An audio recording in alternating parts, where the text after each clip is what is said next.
It's a great idea to stay warm. Get into a gymnasium near you like the AHN Arena and watch a good basketball game. Coach Urmann joins me now from Peters Township. Coach, good evening and welcome to KDK on the Metropolitan video screen that you can see this interview stream live at kdkradio.com. How are you tonight?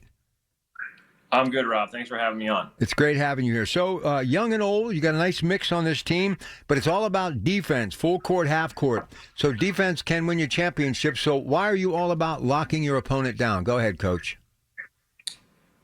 I just think it's something that we can bring every night. You can't always control whether the ball's going in the basket, and to value consistency and to be good over a long period of time, and especially be good on the road. I think you got to be good on defense. All right, a couple of the guys that you really count on, Mickey Vaccarello, who is that Stanford football recruit, 6'3", and Jake Wetzel, who's 6'8". He's a sophomore coming off the bench. And you got a junior in the mix, Dylan Donovan, your point guard, who leads your team in scoring and assist. But you still need, as you like to say, get better in all aspects of the game. In a perfect world, Coach, where would you like to get better sooner than later? Well, we played against a really physical Bethel Park team last night, and they beat us up pretty good on the board. So I think rebounding might be priority number one for us. So we'll look to get better in that area and also improve our turnover percentage. And that's something we talked about. And then if we can put some things together against a really good TJ squad, I like our chances. Listen, he's not there anymore, but I got to tell you a quick story because you love basketball like I love basketball, and I covered it for decades, television, radio, but I'm just a fan now. But so last year I'm scrolling, doing something, and I see Dante Calabria, or Calabria, whichever you prefer, and I'm like, no, can't be. I didn't realize he was like coaching Bethel Park. So I get him on the horn and I'm like, Dante, when did this happen? So we hooked up at the Brighton Hot Dog Shop, did a little social media thing, and it just kind of went viral. Man, what kind of talent was he? And I mean, look, it's nice to have any coach, and you don't have to be a Division I player who wins a national championship and plays for Dean Smith. But that was a pretty cool story, wasn't it? It certainly was. And for me, like being a kid, watching those UNC teams growing up, like I was a huge UNC fan. You know, I had everyone wanted the baby blue powdered shorts, watching Dean Smith coach and all those amazing players that come through Carolina. You know, I think he won a national championship when they were there, and was a really big contributor to that team as well.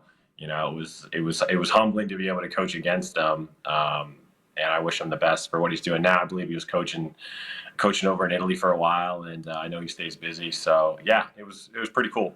Listen, your football coach, TJ, is a good friend, and you got a couple of real all-stars, the winningest coach in the history of the WPIL, and big man John Banaszak, who lived right above that beautiful school. You got the new school out there. I'm still trying to get a new football stadium for you. I'm working on it. But, man, what a great district, huh? What a wonderful district for the academics, the athletes, the kids, the community, the administration, school board. That's a wonderful piece of Western Pennsylvania, Peters Township. We are incredibly blessed. I remind myself of that every day. And when you're coaching and teaching kids who grew up in it, it's hard to understand or explain to them how lucky they are to have the facilities they have and to grow up in the community that they grow up in. I think obviously they're going to realize it someday, but it certainly is a special place. And to be able to do all that and pay Washington County taxes is certainly something that is pretty idealistic. Larry Maggi, that commissioner, is a good friend of mine. He's always bragging about that, and you should. It's a beautiful part of Western Pennsylvania. I love Washington County. So give me the backstory on Coach Joe Urmann. Who, what, when, where, why, and how. And when did this journey begin for you? I grew up in a small town called Ridgeway. It's in Elk County. I went to Elk County Catholic High School in St. Mary's. I played for the great coach Aaron Straub, who just got his 1,000th win as a high school coach. He's still coaching. He's been doing it for 43 years. I went on to IUP. I did some student coaching there, and I became a teacher in Mount Lebanon. And Joe David picked me up as an assistant coach when I was about 23. I spent 4 really good years learning from Coach Joe David, and it was a blessing to be able to be under him for a while. And we had some really good teams there. I was able to ride his coattails a little bit into a job at Baldwin High School. I spent about 7 or 8 years there at Baldwin. Took 2 years off, I think, when my second child was born, just to kind of get things together at home. And I was lucky enough that the Peters Township job opened at the right time for me and my family. And when Brian Geyer told me I was hired, I told him this was a destination job for me. I was just so excited to be here, and obviously I still feel the same way. You know, there's some cradle of coaches in this country, but I don't think there are any better than right here in Western Pennsylvania. and some of the great basketball names that have been around. We just had Coach DeCiccio on and Danny Holzer, and we could go on and on and on. But to be in that middle stage as far as trying to take that next step, one thing, it's all fun and games, and it's the backyard rivalry, and it's, cheer for your school. But you got to win, and it's very competitive and very difficult to win in high school basketball year after year, is it not? I think it is. Yeah, it's hard. It's hard everywhere. I think we play in a really good section, and like you said, there's really good coaches out there. Being in 5A is different, I think, and no disrespect to 6A because there's some super really good teams in 6A. There's just quite. I think the field for 5A is extremely deep, and there's some really talented players and super good coaches out there. So it's a battle. It's always a grind, but that's what makes it fun. You got to remind yourself once in a while that this.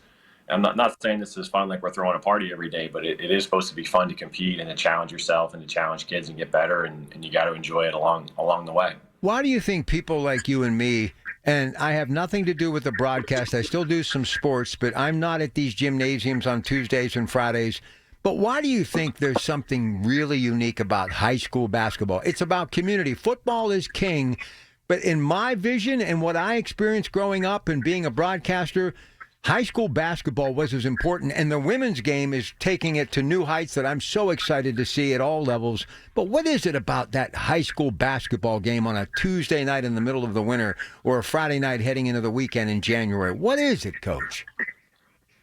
I don't know. I think you summed it up. I think the word community comes to mind, and I certainly grew up in a basketball community. We grew up in a place where basketball was everything. It was, when you were in kindergarten at the Little Dribblers program, and the high school kids were around, trying to teach you and take you through stations.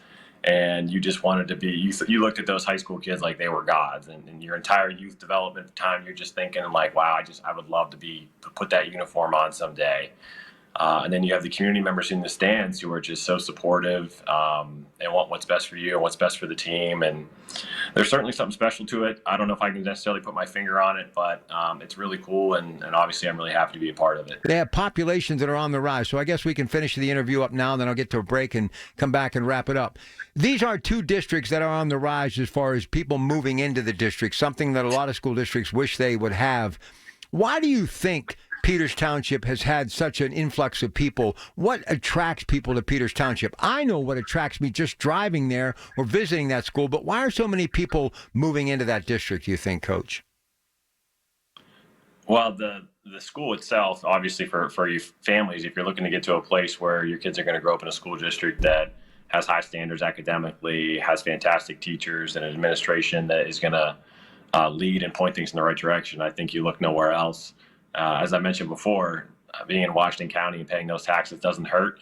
And I think the ability to work remotely now probably has contributed to some degree as well. And it doesn't hurt to have really solid athletic programs. Peters Township gets we've had a lot of publicity recently with our football team's success and our boys and girls basketball teams, but all our sports seem to be doing extremely well, and that's just a credit to our administration and our leadership. Last question for Coach Joe Urmann. Let's talk about the matchup. So what do you expect? He says they're young, but he wants you to believe that, hey, we're just young and we're learning, but they're going to come out full throttle. Go ahead.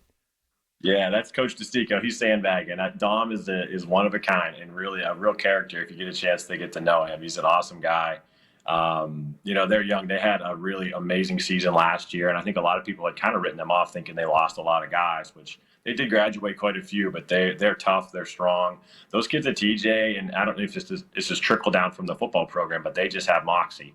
They're tough. They don't back down. So I expect it to be a battle. Our guys know it's going to be a battle, and we're going to bring and hopefully meet and meet that intensity that they bring and hopefully execute our game plan at a high level. Listen, I wish it would have been Pitt, but I can't be more happy for the young man Baccarello going to Stanford, the school that John Elway built. We're going to see him on Sunday maybe someday, do you think?